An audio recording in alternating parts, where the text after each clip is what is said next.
Hey there, YouTubers and collectors and fans of stretchy figures, in particular Stretch Armstrong or other stretchy figures, because today we're going to be doing a side-by-side comparison of these two figures.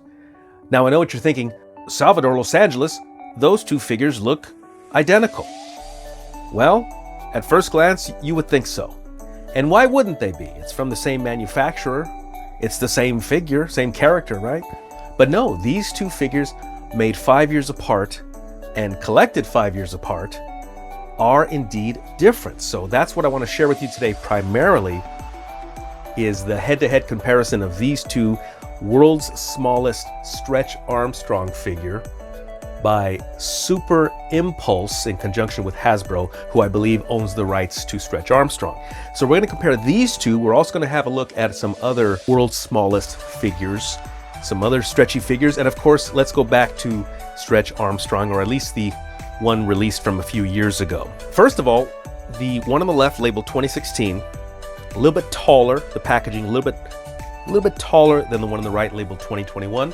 So again, back in 2016, maybe Toys R Us, I got this world's smallest Stretch Armstrong. I'm a big fan of the world's smallest line, but also a big fan of Stretch Armstrong. So it was a wonderful peanut butter and chocolate moment. You know, you put your peanut butter in my chocolate, you put your chocolate in my peanut butter. One of those moments, and it worked out perfectly for me. So I got that, and then now just a few days ago, I got, I believe at Big Lots. Big Lots is a discount chain. I don't know if it's nationwide. I grew up on Big Lots here in Los Angeles. I brought them home and realized, holy cow, these two figures are different. And I looked even further and found more evidence of that. So not only the packaging, as you can see, for example, the one on the left, it says, he stretches, then returns to normal size. It doesn't say that on the package of the one on the right. Made in China, Dongguan. Remember that. Made in China, Dongguan, 2016, okay? And their address is Kowloon, Hong Kong for Super Impulse Limited. Now on the new one, made in China, but Huizhou, or Huizhou, I don't know how you pronounce that, Huizhou, Huizhou, and now Super Impulse says USA LLC in Pennsylvania, USA, superimpulse.com. So the bottoms all of a sudden become different. They're manufactured 5 years apart, again dated 2016, dated 2021, and different places in China, different factories, different people. These two figures made 5 years apart, made in different places in China, and they come out with a different look, and that's what we're going to look at today. So before we do that, this one here is Nosferatu, based on his appearance in the recent Mego line, and these figures are like an inch and a half. Look how tiny that is. That's the world's smallest Nosferatu, so that's Super Impulse in conjunction with Mego. Then we got a G.I. Joe. Now this G.I. Joe is the same size as that Nosferatu, about an inch and a half on that figure. Tiny, tiny, teeny tiny. Look how cute that is. So again, I did fall in love with these world's smallest. And these ones in particular labeled Action Micro Figures. Got those. Here's another version of world's smallest, G.I. Joe, Man of Action. This is patterned after the more retro G.I. Joe look, because it even says right here, lifelike hair. And then we got world's smallest Rock'em Sock'em Robots. And these actually work. It says, yes, actually works. Although I have not taken any of the world's smallest out of the package, I will be taking these guys out of their package because, again, the whole point of this video is to do a direct comparison of these two figures. So we're going to get them out. We're going to see how they measure up, old versus new. And maybe you can also say this is Dongguan versus Huizhou in a head-to-head. Which factory is better? Which mold is better? We're going to find out. Just want to go down memory lane just a little bit. Here is a 7-inch Stretch Armstrong figure. Now, here's where I go into my little tirade about syrup. So the base, or the insides of this guy, is syrup, which is great because you can stretch him and then he'll slowly retract. But here's what happened to this guy. So this guy was hanging out on a shelf for like, I don't know, maybe 2 years untouched. And then the syrup inside hardens. So what I did is I hit him with a blow dryer earlier today. I massaged him, I bent him, I stretched him, I got him going again. And everything looked okay. But then I come back a couple hours later and he's kind of solid again. And then I even broke, what did I break? His arm? Yeah, look at that, look at that. I actually broke his arm right there. Because what happened is that syrup inside there hardens. Almost to the degree where I say that, like, if you have a Stretch Armstrong figure that has syrup inside and then he hardens, that's it, it's over. Game over, man. I think that's it. Now, luckily, this guy, I was able to salvage him because of a similar thing. He was kind of hardened up, but then I did hit him with a hairdryer, massage him, stretch him, get him working again. So the wonderful thing about a Stretch Armstrong figure full of syrup is that when it stretches, it'll then kind of hang out there for a while, right? And it'll retract slowly. I don't know if I'm doing it justice, but the point is you can stretch them and then it's going to take its sweet time going back, right? That's part of the fun of a Stretch Armstrong figure, okay? So a lot of these figures now, though, like, for example, this recent Monster Flex by Diramix that I recently reviewed on my channel, it has sand inside, and look how quickly it retracts. Look at that. Okay, so it's fun, I love it, but not the same as syrup.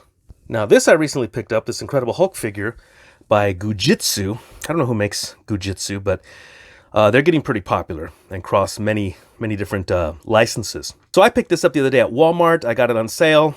I'm not that crazy about it. It kind of strikes me almost, definitely reeks of kid's toy, but also has almost a dog's chew toy quality to it.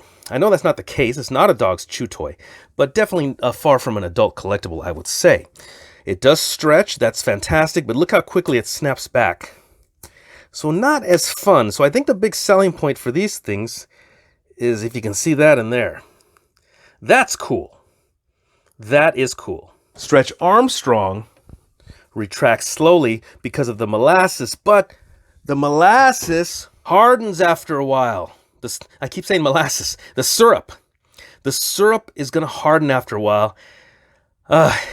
You know what? Check out my review of Elastigirl. I'll post a link to that. But then guess what? Recently I broke Elastigirl's leg because her syrup hardened on the inside. So unfortunately, I think these figures that have syrup have a shelf life. I mean, literally, which is kind of ironic considering, I guess, syrup is a food. But they have a shelf life. These figures that have sand on the inside, this is probably going to last forever. But again, not as fun because everything just comes back real quick. And this goo, I would probably not want, imagine that stuff, whatever that is, to spill. You don't want that to spill. When I was a kid, our Stretch Armstrong wound up at the bottom of a toy chest and started leaking and spilled syrup all over the bottom of the toy chest. I'll never forget that. It wasn't this Stretch Armstrong. We're going back to the late 70s here.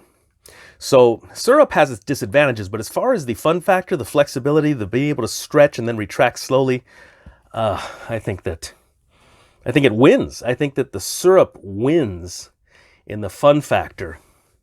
All right, are you guys ready? Here they are, Stretch Armstrongs, 5 years apart. I'll tell you guys the first difference, okay? The one that's been in the packs for 5 years is pretty solid.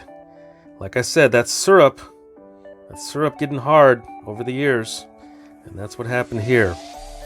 So, I mean, I could try to, you know, I'm not a big fan of telling people to boil figures. I usually try to use a hairdryer whenever I can. But in this instance, you might want to try boiling because you might have a chance at salvaging it. I mean, I don't know. I'll leave that up to you and your discretion. A hairdryer may not be enough. You got to get in deep there, especially if you're going, you know, for that 7-inch figure, let's say.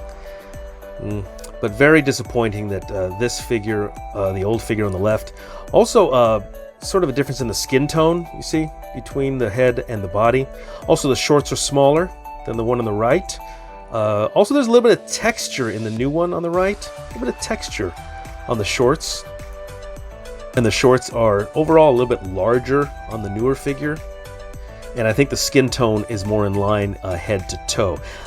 You lose a little bit of detail as the face goes more pale, but it does match the body a little more. I like the head sculpt on the left. The old head sculpt is, I think, a better, more detailed head sculpt, almost more of a realistic looking. How close I can get in there. The one on the left almost looks a little more realistic. The one on the right, maybe a little more cartoony. So if you could swap the heads, I think you're going to get a better head sculpt. I don't think that's possible, though, so forget about that. Not to mention, again, the one on the right, not my favorite head sculpt, but it matches in skin tone with the figure itself. But here's the good news. The good news is, on the newer figure, it actually does stretch. Hence the name Stretch Armstrong. Now, you lose some of the playability, because most of the novelty of this guy is his size. It's not necessarily the playability. In fact, I had to destroy the packages to take them out.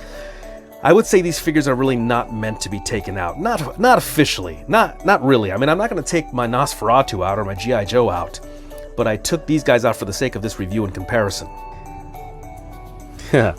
This whole point is being blown because the whole idea behind the syrup is a slow retraction versus a quick snap back, but we're getting the quick snap back. But you get the point. The syrup is at least intact. When I was a kid, I went to visit a friend, and he got a new dog, a new pit bull, for what it's worth. And he told me, he said, you have to keep petting the dog. You cannot stop petting the dog. So I was petting the dog. I'm petting the dog. Everything's fine. And then I remember he called me. He said, hey, Sal, he called me. I looked over at my friend, stopped petting the dog, looked back at the dog. The dog bit me in the face on my right cheek. Now, why am I telling that story? As it relates to a syrup-filled world's smallest Stretch Armstrong figure? Well, when it comes to these syrup-filled figures, you have to keep petting them. Or in this case, massaging, bending, and stretching. You can't stop stretching these figures, because when you do, the syrup goes hard. Look at that. Look at that. Oh, come on. So very disappointing. So overall, I prefer the new version.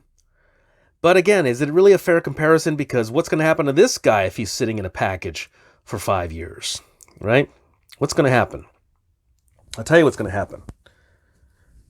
Same thing that happened to this guy being on a shelf for all these years. And again, I thought I had saved the day earlier when I hit him. I hit him with a hairdryer. I was working on this guy for like 20, 30 minutes earlier today.